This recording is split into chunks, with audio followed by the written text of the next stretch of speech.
الحمد لله رب العالمين. الحمد لله الذي فرض علينا الجمعة لنكون من الذاكرين، فنحمده تعالى على هذه النعمة العظيمة، ثم نصلي ونسلم على الحبيب الكريم رسولنا ونبينا وسيدنا محمد الأمين، وعلى آله وصحبه وذرياته وأمته إلى يوم الدين. أما بعد، فيا عباد الله، أحباب الله وأحباب رسوله صلى الله عليه وسلم، أوصي نفسي وإياكم بتقوى الله، فقد فاز المتقون. فلا تموتن إلا وأنتم مسلمون. فقال تعالى: يا أيها الذين آمنوا اتقوا الله حق تقاته ولا تموتن إلا وأنتم مسلمون. نشهد أن لا إله إلا الله وحده لا شريك له، ونشهد أن محمدا عبده ورسوله الذي لا نبي بعده. Hadirin jamaah Jumat rahimani wa rahimakumullah.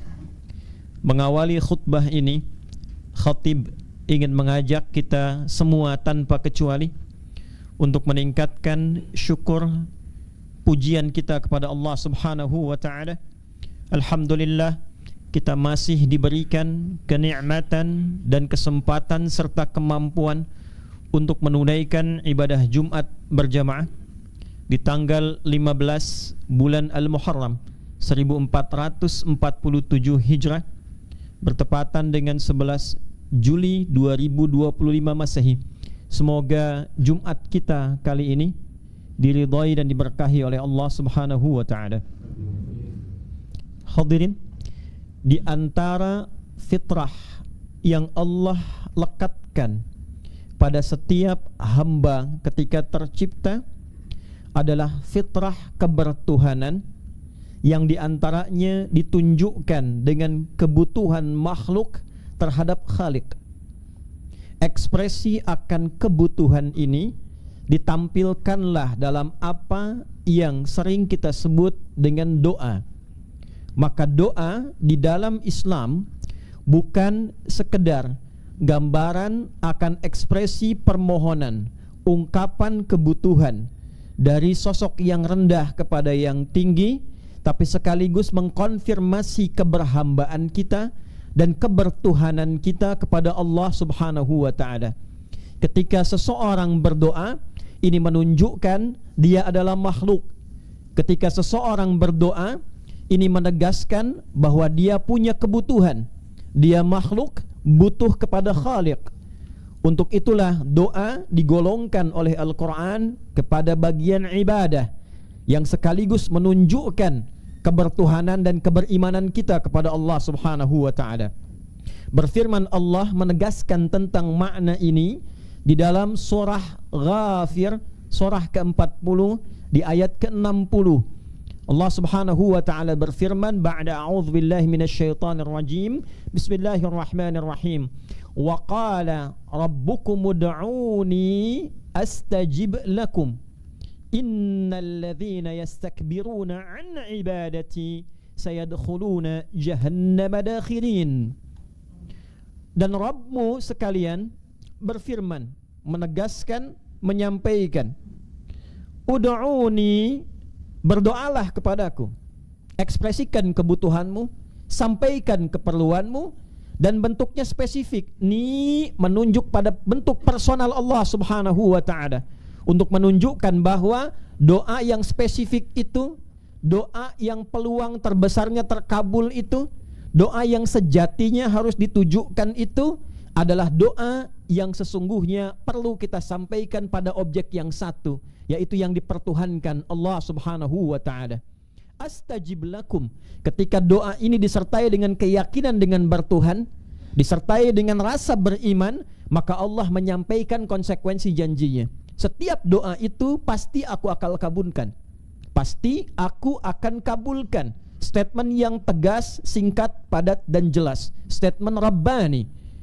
Dan menariknya setelah itu Allah menyampaikan, innal ladzina yastakbiruna an ibadati, sungguh tegaskan pada hatimu yang paling dalam tanpa keraguan sedikit pun bahwa seluruh orang, alladzina itu mencakup semua tanpa kecuali, disebutkan 1080 kali dalam Al-Quran. Isim mausul dengan makna jama', konjungsi kata sambung, menyambungkan sifat doa dengan sifat kebertuhanan, mencakup objek tanpa kecuali, laki-laki, perempuan, besar, kecil, sepanjang dia makhluk manapun. Tegaskan pada dirimu yang paling dalam. Orang-orang yang merasa sombong sehingga menyimpulkan tidak perlu berdoa, menyimpulkan bahwa ia tak punya kebutuhan untuk memohon, maka disifati oleh Allah Subhanahu wa ta'ala bahwa dia keluar dari ruang ibadah. Doa digolongkan dengan ibadah. Ditegaskan dalam kalimat ayat ini, innalladzina yastakbiruna an ibadati. Doa disifati dengan ibadah. Artinya ketika kita sedang berdoa, dalam saat yang sama kita sedang beribadah. Ketika sedang beribadah, mengkonfirmasi kebertuhanan kita kepada yang diibadahi, Rabbul Ma'bud, Tuhan yang kita ibadahi. Disinilah menunjukkan sisi keberimanan kita kepada Allah Subhanahu wa ta'ala. Jadi di dalam Islam, doa bukan sekedar mengajukan permohonan, bukan sekedar menyampaikan keinginan, tapi dalam yang saat sama digolongkan kepada bagian ibadah yang mengkonfirmasi kebertuhanan kita dan menegaskan keimanan kita kepada Allah Subhanahu wa ta'ala. Siapa yang merasa dirinya gak pernah butuh, gak pernah pengen minta, ini menunjukkan tipis nilai ibadahnya.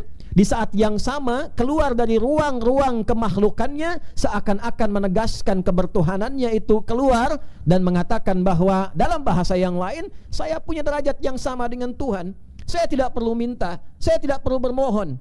Sayadkhuluna jahannama dakhirin. Maka orang-orang yang berada levelnya, dia menilai levelnya di atas kemakhlukannya, maka Allah siapkan satu porsi, satu tempat, satu kondisi di neraka jahanam dengan keadaan yang sangat terhina. Hadirin jamaah Jumat rahimani wa rahimakumullah. Yang kita tarik dalam pembahasan khutbah Jumat yang singkat dan padat ini adalah dua bagian penting dari ayat ini.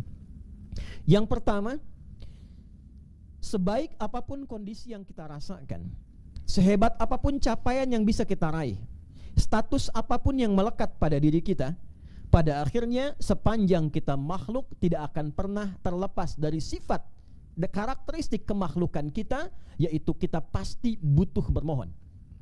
Sepanjang kita makhluk, sepanjang kita sifatnya manusia, makhluk apapun itu, pada puncaknya pasti ada titik di mana kita mesti bermohon, di mana titik kita mesti meminta. Bahkan semua nabi, senabi-nabinya nabi, serasul-rasulnya rasul tetap meminta dengan fitrah kemakhlukannya. Karena nabi bukan Tuhan, rasul bukan Tuhan, melekat sifat kemakhlukannya, maka dia pun berdoa. Nabi Adam alaihi salam, manusia pertama yang diciptakan, dipilih oleh Allah. Innallaha astafa Adam, Allah memilih memuliakan Adam alaihi salam. Ali Imran ayat 33. Bahkan ditempatkan di surga sementara khusus sebelum turun ke bumi untuk memulai misi sebagai khalifah di bumi. Wa qulna ya Adam uskun anta wa zawjukal jannah, Al-Baqarah ayat 35.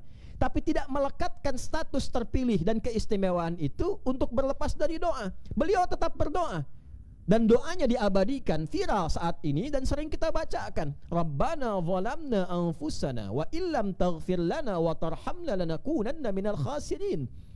Adam dibalik kemuliaannya, keistimewaannya, tetap merasa sebagai makhluk yang mungkin ada salahnya.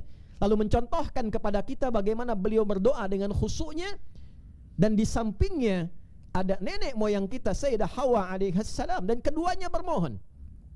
Nabi Nuh alaihissalam, betapa derajatnya tinggi, masuk status ulul azmi, rasul yang luar biasa, berdakwah dalam durasi yang panjang, lebih dari 950 tahun. Tapi tetap beliau memiliki kebutuhan untuk bermohon. Bahkan tercatat dalam sejarah, diabadikan dalam Al-Quran, memohon kepada Allah untuk kebaikan anaknya. Rabbi innabli min ahli, ya Allah ini anakku, minta kepada Allah untuk diselamatkan. Ada nabi, ada rasul, tetap perhatian pada keluarga, perhatiannya diekspresikan dengan bermohon doa kepada Allah Subhanahu wa ta'ala. Nabi Ibrahim alaihissalam, kurang apa statusnya? Khalilullah, kekasih Allah Subhanahu wa ta'ala, sangat dicintai. Abul Anbiya, bapaknya para nabi. Dari dua sisi keturunan, semua terlahir ke bawahnya. Sebagian besar mereka menjadi nabi dan rasul, orang-orang terpilih, dekat dengan Allahnya luar biasa. saat wafatnya rohnya naik kemudian bersandar dalam tingkat yang tertinggi di langit ketujuh. Luar biasanya, dalam status itu direkam beliau masih berdoa setelah meninggikan bangunan Ka'bah dengan putra tercinta Ismail alaihissalam, diabadikan dalam Al-Quran Al-Baqarah di ayat 127 itu. Wa idh yarfa'u Ibrahimul qawa'ida minal baiti wa Ismail, masih berdoa, Rabbana taqabbal minna innaka antas sami'ul alim. Ya Allah, mohon terima amalku dengan anakku ini. Anda bisa bayangkan Khalilullah yang sangat dicintai Allah, dekat dengan Allah, Abul Anbiya, baru beramal, khawatir amalnya belum diterima di sisi Allah, masih berdoa, ya Allah, mohon terima amalku ini, Engkau yang maha mendengar dan maha mengetahui usahaku. Nabi Musa alaihi salam, betapa kuat, betapa hebat yang dihadapi lawan yang luar biasa, satu sistem. Ada Fir'aun, ada Qarun, ada Haman. Dalam kondisi beliau kuat dan hebat, tetap masih berdoa. Diabadikan misalnya dalam surat Al-Qasas ketika kita dapatkan di ayat ke-21 itu, Nabi Musa alaihissalam berdoa, fakharaja minha khaifan yataraqqab qala rabbi najjini minal qaumidh dhalimin. Ketika keluar dari tempat ia diintai itu, ketika keluar dari tempat ia dicari-cari masa itu dalam keadaan khawatir, ya, dan dalam pengintaian itu beliau berdoa kepada Allah, ya Allah, selamatkan aku dari kepungan orang-orang yang ingin menganiaya. Anda bisa bayangkan seorang nabi, rasul masih berdoa. Nabi Sulaiman alaihi salam kurang apa? Seorang penakluk dari kalangan jin, bahkan setan ditaklukkan. Menaklukkan awan, berbicara dengan binatang, menggerakkan alam semesta dengan izin Allah Subhanahu wa taala dengan batas tertentu yang tidak ditemukan oleh orang-orang sebelumnya dan didoakan tidak terjadi pada orang setelahnya. Tapi itu pun tidak mengungguli nanti kemuliaan dan keistimewaan serta kehebatan Nabi Muhammad sallallahu alaihi wasallam. Maka dalam kondisi demikian pun beliau tetap berdoa. Ketika kita temukan diabadikan dalam Al-Quran, misalnya di surat Sad ayat 35, ketika beliau mengatakan dalam ujung senjanya, di puncak kekuasaannya, Rabbighfirli, ya Allah ampuni aku. Beliau masih bermohon, takutnya memberikan keputusan yang tidak adil, kebijakan yang salah. Anda bayangkan, penguasa lautan, penguasa daratan, penakluk setan, pengekang jin, bisa bicara dengan binatang, masih mohon kepada Allah, ya Allah ampuni aku. Wahabli mulkan la yambagi li ahadin min ba'di. Dan anugerahkan aku, tetapkan kedudukanku ini yang paling tinggi yang tidak diberikan pada setelahku. Innaka antal wahhab. Sungguh Engkau yang memberi tanpa batasan. Yang didahulukan itu permohonan ampunan dibandingkan kekuasaannya. Karena dikhawatirkan punya kuasa yang melahirkan kesalahan dan tidak mendapatkan ampunan Allah Subhanahu wa taala. Nabi Isa alaihi salam, luar biasanya, mukjizatnya, tangannya dengan izin Allah mengurap menyembuhkan penyakit, dipanggil dengan izin Allah memanggil, dengan izin Allah biiznillah, yang meninggal kemudian bisa hidup kembali dengan izin Allah, tapi tetap menegaskan bahwa beliau makhluk, beliau bukan Tuhan. Diabadikan di Quran surah Al-Maidah, surat hidangan itu di ayat ke-114.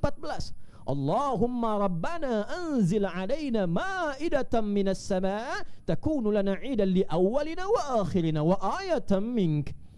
Masih bermohon, ya Allah, dengan segala ketawaduanku sebagai makhluk, aku hamba-Mu, murid-muridku minta pembuktian aku sebagai nabi dan rasul. Mereka minta hidangan dari langit, ya Allah turunkan hidangan dari langit sebagai tanda bahwa Engkau Tuhan, aku hamba. Engkau Tuhan, aku Rasul-Mu. Maka diturunkan oleh Allah Subhanahu wa ta'ala. Nabi Adam berdoa, Nabi Nuh berdoa, Nabi Ibrahim berdoa, Nabi Musa berdoa, Nabi Isa berdoa, Nabi Ayub diuji dengan sakit berdoa, Nabi Yunus masuk ke perut ikan yang besar berdoa.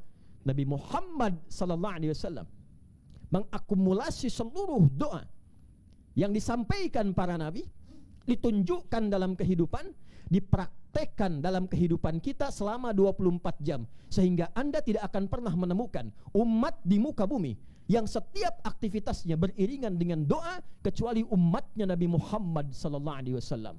Bangun tidur kita sudah punya doa, berpakaian kita punya doa, makan kita punya doa, doa makan dan setelah makan berbeda doanya, masuk ke toilet kita punya doa, keluar toilet kita punya doa, masuk masjid kita punya doa, keluar masjid kita punya doa. Dulu orang doa terbatas, umat Nabi Muhammad spesial, seluruh bagian aktivitasnya melekat doa di dalamnya. untuk mengkonfirmasi bahwa Nabi saking cintanya kepada kita menginginkan setiap aktivitas kita selalu tersambung dengan Allah dan menegaskan bahwa kita adalah makhluk. Jadi semua gerak langkah kita ibadah. Makan jadi ibadah, minum jadi ibadah, bekerja jadi ibadah, berumah tangga jadi ibadah, berpakaian jadi ibadah. Tidak ada satupun kegiatan umat Nabi Muhammad SAW kecuali di dalamnya terletak nilai-nilai ibadah. Dan menariknya, ketika ini dipraktekkan, seluruh kegiatan dikoneksikan dengan sifat kebertuhanan kita kepada Allah. Apa jawaban Allah? Astajib lakum. Aku akan jawab seluruh harapan dan kemudahanmu. Anda bekerja bukan hanya sekedar datang, tingkatkan kemampuan, keluarkan kepakaran, tapi diisi dengan muatan doa terbaik. Harapannya dikoneksikan dengan permohonan kepada Allah. Minta kemudahan, minta kelancaran, minta perlindungan, minta kebaikan. Apa jawab Allah? Astajib lakum. Aku kabulkan. Aktivitas kehidupan dunia berupa rutinitas yang diiringi dengan doa untuk terkoneksi dengan Allah, maka berubahlah rutinitas menjadi ibadah. Maka jika semua dilakukan karena Allah menjadi ibadah, ibadah itu jangan dipersepsikan dengan hal yang sempit. Hanya sholat saja, tidak saudara. Hanya baca Quran saja, tidak. Spesial umat Nabi Muhammad, semua aktivitasnya ibadah. Dan rahasia di balik itu bukan ingin membebani kita, ringan. Niatkan karena Allah, makan karena Allah, jadi suami karena Allah, jadi ayah karena Allah, bekerja karena Allah. Kalau Anda koneksikan, apa jawaban Allah? Astajib lakum. Semua harapanmu, semua cita-citamu, selama itu baik untuk duniamu dan akhiratmu, pasti aku jawab. Silahkan Anda cek, hadirin. Tidak ada satupun umat Nabi Muhammad yang ngaji dengan Rasulullah, semua profesinya kecuali mereka sukses. Anda boleh cek dengan profesi apapun. Yang pebisnis sukses, yang pengajar sukses, yang birokrat sukses, yang karir di militer sukses, karir di kepolisian, kalau istilah kita sekarang Kamtibmas sukses. Tidak ada satupun sahabat Nabi yang tidak sukses. Semua sukses. Astajib lakum. Sekarang pertanyaannya, sampai kita duduk mendengarkan khutbah ini di Jumat, sudahkah seluruh aktivitas kita menjadi ibadah? Memandang kita ibadah, bicara kita ibadah, mendengar kita ibadah, bekerja kita ibadah. Atau jangan-jangan selama ini semua kegiatan kita hanya rutinitas saja. Lalu setelah kita mendapatkan kesulitan baru keluar minta, ya Allah mudahkan, ya Allah ringankan. Lalu kemudian Anda menyimpulkan, ya Allah kok belum dijawab juga, ya Allah kok belum terkabul juga. Allah tanya balik, Anda minta itu dengan niat ibadah atau bukan? Minta proyek Anda dilancarkan itu niatnya untuk ibadah atau cari dunia semata? Kalau cuma cari dunia, jangankan Anda, yang belum beriman pun minta juga. Maka yang berlaku bukan hukum Rabbani, yang berlaku hukum kauni. Hukum kauni itu hukum umum yang Allah lekatkan dalam kehidupan, yang bila dikerjakan hukum Allah berlaku. Contoh, Anda kalau belajar pasti pintar. Jadi untuk pintar tidak diperlukan iman, yang penting Anda belajar serius, Anda pintar. Jangan Anda katakan, ya Allah dia gak beriman, kenapa pintar? Dia belajar saudara. Itu namanya hukum kauni. Iman menjadikan kepintaran dibimbing oleh takwa sehingga berkah. Itu bedanya, itu hukum Rabbani. Anda ingin kaya, kaya itu pasangannya bukan iman. Anda kerja keras, Anda serius, Anda benar kerja, Anda kaya. Jangan Anda katakan, ya Allah dia gak beriman, kenapa kaya? Saudara, dia kerja, dia serius, dia sungguh-sungguh. Allah lekatkan kejujuran, Allah lekatkan di situ keberanian, Allah lekatkan di situ kesungguhan. Itu hukum kauni namanya. Maka ketika dia merasa kesulitan pun dia minta, tapi permintaan dia melekat di hukum kauni. Pertanyaannya, ketika Anda mengatakan beriman, apa beda iman Anda dengan permohonan bagi yang belum beriman?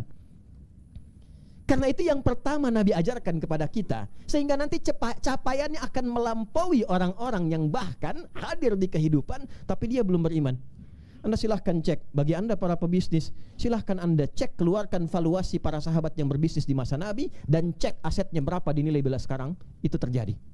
Seorang Abdurrahman bin Auf saja kurang lebih ada yang menghitung itu 14.000 triliun satu orang. Dan ketika merubah pola kerjanya diniatkan sebagai ibadah, sekaligus bekal pulangnya. Itu yang menjadikan doa itu cepat terkabul. Karena koneksinya nyambung. Bukan saat sulit saja baru merasa diuji. Gak pernah sekolah pengen ujian. Hadirkan pada diri kita. Maka turunlah kemudian kalimat pamungkasnya. Wa idza sa'alaka ibadi anni. Dan bila hambaku merasa sadar dengan statusnya sebagai hamba, lalu ingin kembali kepadaku, fa inni qarib. Sampaikan Muhammad pada hambaku itu, aku sangatlah dekat. Anda bayangkan, ada orang bertanya, khatibnya di mana? Jawaban pertama, sudah dekat. Ada orang bertanya, khatibnya di mana? Rasanya masih di perjalanan. Sebelum bertanya, Allah sudah memberikan ketenangan sehingga menghilangkan harapan. Yang dimaksud harapan-harapan yang negatif, menguatkan keyakinan dan mengatakan, aku dekat, tinggal kau datang kepadaku. Setelah Allah membuat statement aku dekat, hambanya mau datang enggak? Itu masalahnya. Ibad dibagi dua dalam Al-Quran. Satu, hamba yang pernah salah. Itu pun masih disebut hamba oleh Allah. Anda bayangkan, Anda bisa buka Quran surah 39 di ayat ke-53. Qul ya ibadi, Qul, katakan Muhammad, ya ibadi, hei hambaku yang pernah berlumur kesalahan dalam hidupnya. Dari mana taunya ini bersanding dengan kesalahan yang terakumulasi? Qul ya ibadiyalladzina asrafu ala anfusihim. Katakan, duhai hambaku yang pernah memvonis diri sudah banyak berlumur dengan kejahatan, sudah tertutup dengan banyak kesalahan. Israf itu puncak tertinggi dari tindakan kriminal. Seakan-akan khatam dari semua keburukan.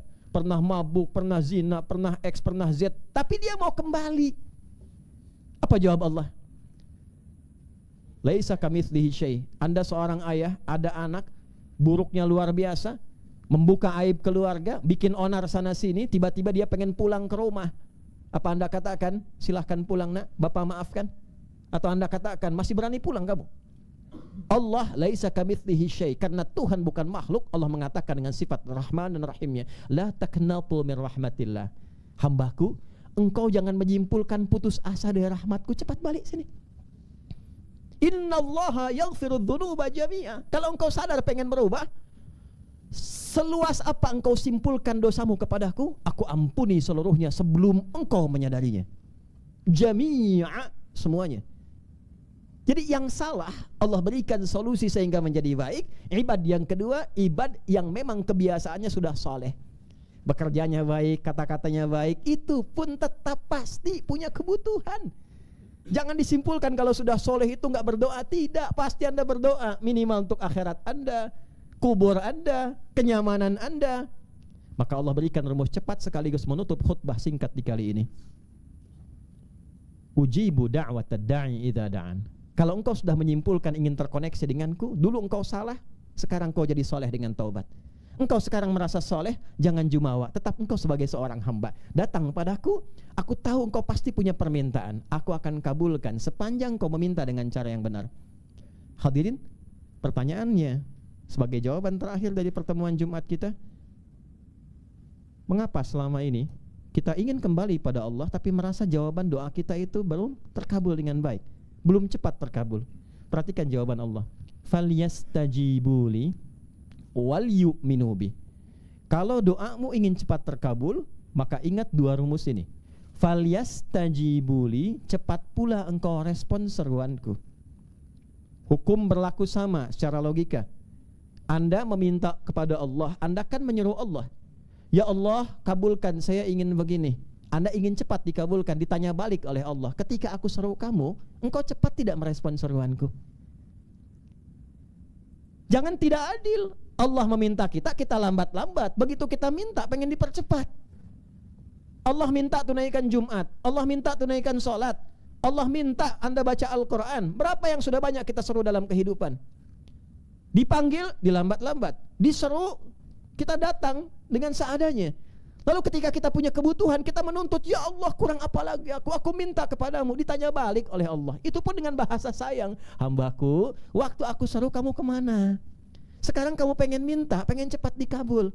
Coba belajar tata dulu pola hidup yang benar. Anda pimpinan, ada karyawan, nuntut kepada Anda, minta diberikan bonus. Sementara ketika Anda minta kerjakan sesuatu, dia selalu lalai, datang terlambat, gak pernah serius. Tiba-tiba datang minta tuntutan kepada Anda, Pak, saya punya kebutuhan, tolong hari ini ya Pak. Apa Anda kabulkan? Allah tanya balik, wal yu'minu bi. Yang kedua, berdoalah pakai iman. Berdoa pakai iman. Cara berdoa pakai iman jangan hanya disimpulkan dengan yakin Allah akan mengabulkan. Itu standar. Iman dipasangkan di Al-Quran dengan amal saleh. Jika doa Anda ingin cepat dikabulkan, maka awali dengan amal saleh. Setelah itu Anda berdoa. Baca Al-Quran, jangan cukupkan dengan Shadaqallahul Azim. Setelah baca Quran Anda berdoa. Selesai sholat Anda berdoa. Ada kotak lewat Anda infak, masukkan. Setelah itu Anda berdoa. Itu yang dimaksud Al-Quran surah kelima Al-Ma'idah di ayat ke-35. Ya ayyuhalladzina amanu taqullaha wabtaghu ilaihil wasilah.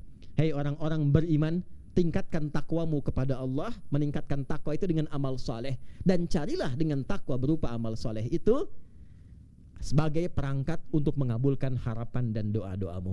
Hadirin, ini pesan singkat yang disampaikan dalam khutbah ini.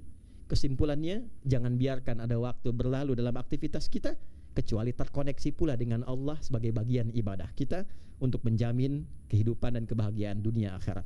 Yang kedua, sebagai penutup dengan cepat, bila ada permohonan, sampaikanlah kepada Allah dengan cara yang baik, penuh keyakinan, dengan merespon segala perintahnya dengan cepat, dan berupaya menunaikan amal saleh sebagai penguat dari apa yang ingin kita mohonkan.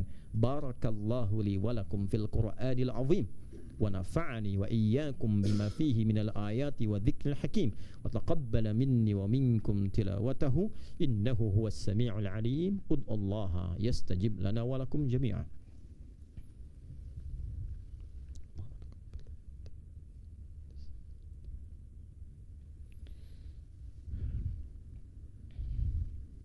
Alhamdulillah, wassalatu wassalamu ala rasulillah, nabiyyina wa sayyidina Muhammad ibn Abdullah wa ala alihi wa sahbihi ajma'in wa man walah. Nashhadu an la ilaha illallah wahdahu la syarika lah wa nashhadu anna Muhammadan abduhu wa rasuluhu alladhi la nabiyya ba'dah. Allahumma salli wa sallim wa barik ala hadha an-nabiyyil karim ar-rasulil amin nabiyyina wa sayyidina Muhammadin wa ala alihi wa sahbihi wa dhurriyyatihi wa ummatihi ila yaumiddin.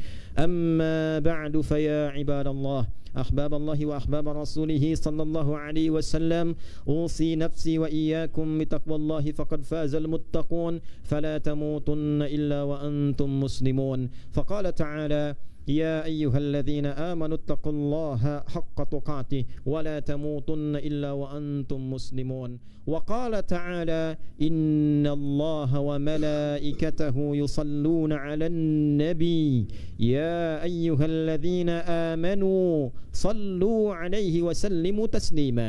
اللهم صل وسلم وبارك على حبيبك الكريم رسولك المصطفى الأمين نبينا وسيدنا محمد وعلى آله وصحبه وذريته وأمته إلى يوم الدين. اللهم اغفر للمسلمين والمسلمات والمؤمنين والمؤمنات الأحياء منا والأموات إنك سميع قريب مجيب دعوات ويا قاضي الحاجات. اللهم ربنا لا تدع لنا في مقامنا هذا ذنبا إلا غفرته. Ya Allah, ampuni seluruh jamaah Jumat hari ini ya Allah. Jangan biarkan ada satupun yang datang membawa dosa kecuali Engkau ampuni seluruh dosa-dosanya. Wala hamman illa farajtah, jika ada yang datang membawa kegelisahan tenangkan hatinya ya Allah. Wala asiran illa yassartah, jika ada yang datang membawa kesulitan apapun itu angkat dan hilangkan kesulitannya. Wala maridan illa syafaitah, jika ada yang sakit mohon angkat dan sembuhkan penyakitnya. Wala dainan illa qadaitah, jika ada satu di antara jamaah Jumat yang datang terlilit oleh utang piutang, limpahkan rizki kepadanya untuk melunasi utang-utangnya. Allahumma ya arhamar rahimin, ati anfusana taqwaha wa zakkiha anta khairum man zakkaha anta waliyuha maulaha. Ya Allah, bersihkan hati kami, sucikan jiwa kami dari penyakit-penyakit yang kotor, dan beri kami kemampuan untuk selalu menjadikan aktivitas kami tersambung kepadamu sebagai ibadah dalam menaatimu. Rabbana ya khairan nasirin unsur ikhwatana fi Palestin fi kulli makanil mubtalin waj'al ahya'ahum mujahidin fi sabilik wa mautahum syuhada wa alhiqna ma'hum fi rahmatika ya arhamar rahimin. Ya Allah, kami bermohon, ya Allah, anugerahkan pertolongan terbaik-Mu kepada saudara-saudari kami di Palestina dan di setiap tempat yang tengah mengalami musibah. Jadikan yang hidup di antara mereka para pejuang yang tangguh, dan bila pun wafat jadikan mereka syuhada dalam wafatnya, dan sertakan kami dalam kebaikan perjuangan mereka pada nilai kebaikan yang Engkau ridai ya arhamar rahimin. Rabbana atina fid dunya hasanah wa fil akhirati hasanah wa qina adzabannar. Wa sallallahu ala sayyidina Muhammad wa ala alihi wa sahbihi ajma'in wa akhiru da'wana alhamdulillahi rabbil alamin. Ibadallah, innallaha ya'muru bil 'adli wal ihsan wa ita'i dzil qurba wa yanha 'anil fahsya'i wal munkari wal baghi ya'idzukum la'allakum tadhakkarun wa la dzikrullahi akbar wallahu ya'lamu ma tasna'un aqimus shalah yarhamukumullah.